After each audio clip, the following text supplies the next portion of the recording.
Nothing says strong visual brand more than a signature color. Color is used in TV and film to craft a character to help tell their story through these subtle nods. It's used by celebrity to craft an album rollout or an overall personal brand, such as Sabrina Carpenter leading with blue or Taylor Swift leading with red. In this video, I'm going to break down what it really means to have a signature color in the real world when you're not a character, how to find yours, and I'm also going to do some deep dives onto the signature colors of your favorite characters and celebrities.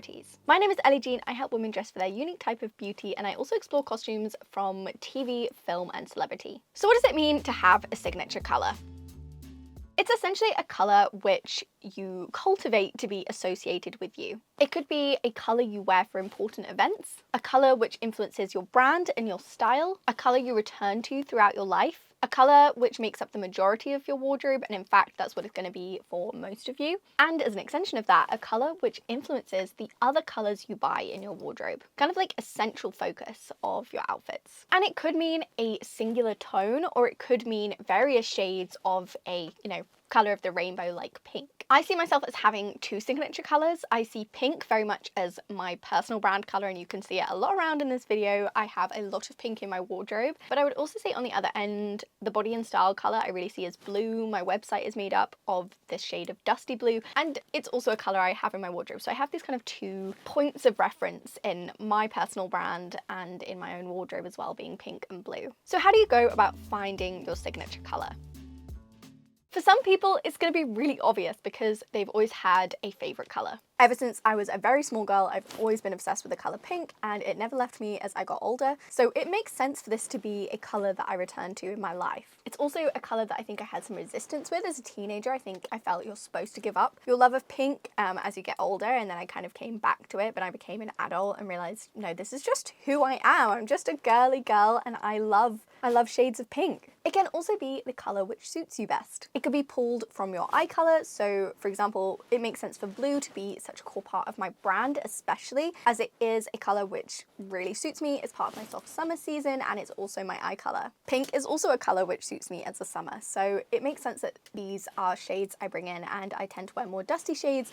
And as such, outside of my wardrobe, I will use those dusty shades in my branding as well. There's a great book called Color Your Style by David Seiler, and I have a whole video about that here. And this book proposes that you have multiple signature colors based on the mood you want to create. So if you go into a sexy, sensual setting, you'd wear your romantic color, which is based off, I think he put it as when you pinch your fingertips, it's the color red that they turn. I would also say your lip color is a great reference for your romantic shade. I'm pretty sure that there are other things like picking neutrals based on your eye color and so on, and you have to get quite inventive with it and creative, but it's a very enjoyable exercise to try and find these kind of core signature colors throughout your life. So you might not just have one core signature color, and I like that perspective, but I also quite like the idea that we do have this one underlying influence around which you can build your wardrobe. You could choose a shade from your color season. This makes the most sense, obviously, because it's going to feel the most harmonious with you when you wear it. It can also be a color which represents your personality. There is a lot of psychology with colors. Bright colors, especially yellow, often elicit a feeling of joy. Pink is associated with calmness to the extent that they ran an experiment where they painted, I believe, the walls of inside of a prison a shade of pink, this particular shade of pink, and it actively made the inmates calmer. Blue is also associated with tranquility, with calmness, but also it has a certain authority to it, which is why you see a lot of brands use blue, like Facebook and Twitter. It's quite neutral, and it's got this calming, relaxed feeling. Red, of course, reads as danger. Green reminds us of the environment. So all of these colors have meanings. If you're familiar with my style route system, color plays a big role in which style route you are expressing in your outfit, which is why some people have a certain resistance to their color season. Let's say they don't feel like a bright, vibrant, lively person. The bright colors of the true spring season might feel out of harmony with them internally, but you can find shades within your color season which work for whichever feeling you want to express and whichever kind of personality you want to express. Characters often have signature colors to help tell their story. In Breaking Bad, for example, Marie is consistently in the shade of purple, and once you pick up on it, it's to the point of hilarity. So many things in her house are this deep shade of purple. Like, I swear even her toaster is purple at one point. Purple is just everywhere in her life. And so you know throughout Breaking Bad, if you see purple somewhere where Marie isn't around, it is some kind of nod to her that you should pay attention to. It's like a subtle way of storytelling. So you could think of a colour which has appeared at several important moments through your life. Perhaps it's been a subconscious choice that your prom dress happened to be that colour, something you wore to your first interview was that colour, and so on. Something which you've subconsciously been attracted to without maybe even realising it.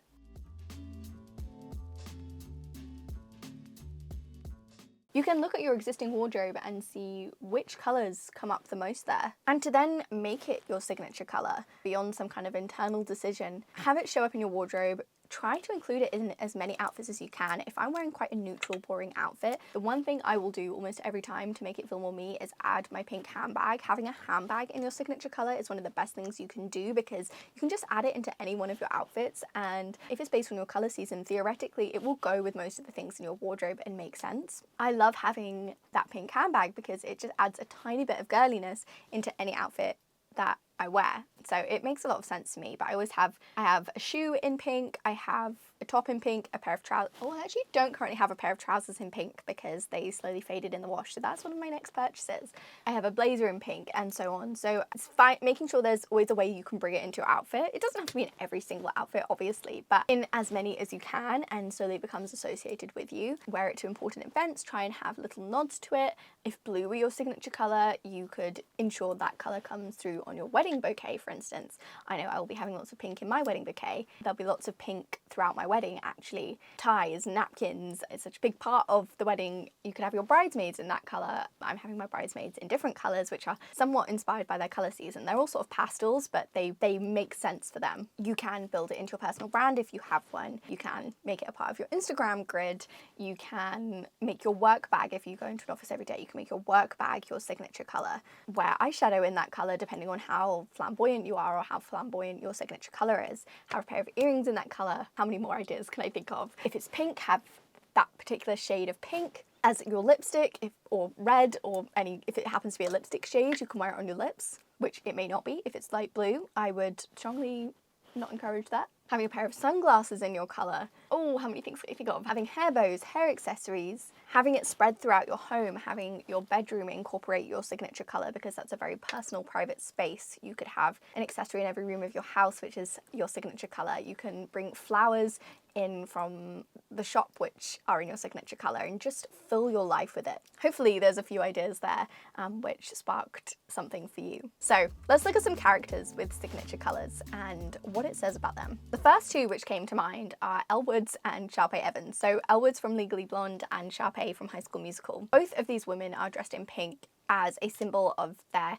hyper-femininity. Elle Woods is in pink because she is going into this world where people wear lots of shades of brown, many more neutrals, more kind of classic, timeless colours, whereas she is being completely herself and refuses to change who she is because she knows she is competent, or she comes to know that anyway, regardless of the fact that she likes the colour pink and that she's hyper feminine and womanly, and there's a lot of meaning to her continuing to wear that colour. Sharpay, in the first movie, I think, the association with pink, I think it's supposed to be almost a little misogynistic dig. She's super girly, she's super feminine, it's supposed to read that she's shallow, of course. That was kind of the time, a little bit. We're not supposed to really like her, but as the movies progress, our relationship with Sharpay becomes more nuanced and complex, and that colour pink becomes more of a power thing. Her hyper femininity is one of her strengths, and it's something that makes her special and unique, and helps her become the successful person that she wants to be, and becomes also a symbol of the kindness that she has inside that she needs a little bit of practice exercising. In terms of like the pop girls, Olivia Rodrigo has really enforced purple into her brand. It's used in her album covers, this deep rich shade of purple, and that's a really interesting choice. Purple is associated with luxury, royals. It's also somewhat associated with the punk movement, but in like a more girly way. Like you could choose red, but there is something about reds and purples which reads as quite 80s. It was a very kind of glam era, and it just makes sense in that way for her brand, which is a little bit rocky and rock inspired, even though it is pop. So it has this richness and this depth to it. It's a little bit Moon, if you're not aware of my style roots. Moon is the kind of edgy leaning style route, a little bit gothic inspired. It's darkness, and purple being a slightly deep colour reinforces that in Olivia Rodrigo's brand. It's really clever, but there's also a girliness to it as well because it's very close to pink, so it has this softness at the same time. It's a really clever branding choice. Sabrina Carpenter is incorporating shades of light blue into her brand. This is a colour which suits her light summer colour season, so it's a colour she can wear a lot and look fantastic. It's also an unusual colour.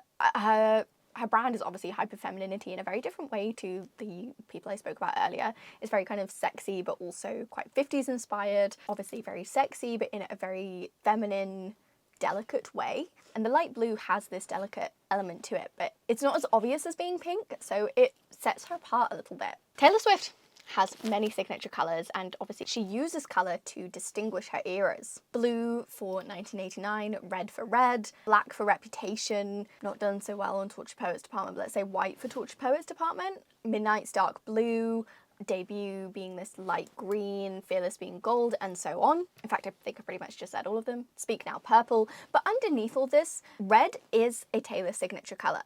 She introduces this during the Speak Now era. She becomes known for her red lip, and I started liking Taylor Swift during this era when I was about 9-ish, 9, 10, I want to say. I discovered her, and I can remember that red lip being a really important part of her brand, and she then doubled down on that when the Red album came out, and it's always been present. She doesn't always wear a red lip, but through every era there are moments of her in her classic red lip, and it became something she was really known for, and it's a really clever use of branding. In Friends, they use colours to distinguish the girls. Monica has red as her signature colour, and again, she doesn't wear it all the time, but in certain key moments when she's going on dates where she's got to look really wow, she's often in red, and red is incorporated into their wedding.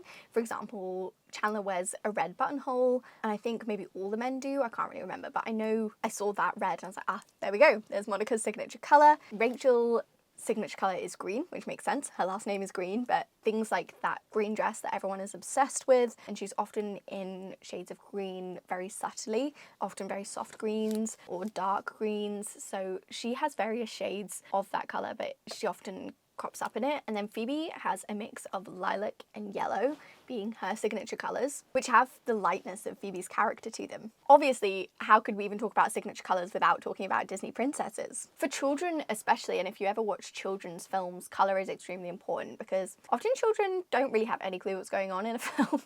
They're very much taking it in visually as a visual experience, and so colour is extremely important to distinguish characters for children. And so whether it's an animated film or a live action film, you'll often find characters in one colour, even if their outfits change. So Tiana is obviously known for green, Cinderella blue, although her original dress is silver, of course, but her brand became blue with the Disney Princess brand. And you absolutely need to check out this creator for her essays into the Disney Princess lore.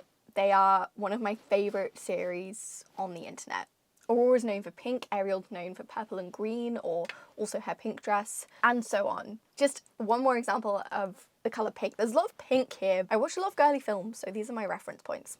In Mean Girls, Katie absorbs Regina's signature colour pink, and where Katie begins having very little interest in pink, the only pink thing she owns being this pink polo shirt, it suddenly becomes everything she wears because she is losing her sense of self and she is taking on Regina's signature colours. What do you think is your signature colour? What shade? How are you going to bring more of your signature colour into your wardrobe and your life? Please let me know in the comments below. If you want to find your colour season, you should absolutely check out our features analysis handbook, which helps you to break down your features and discover your types, whether it be body type, essence, or colour season. You should also absolutely check out my Substack, where we have a free newsletter and a paid membership where you get exclusive content, whether that be newsletters or videos, as well as access to our chat where you can share typing and styling questions, get responses from the community, as well as where I can myself. Thank you so much for watching. I will see you next time.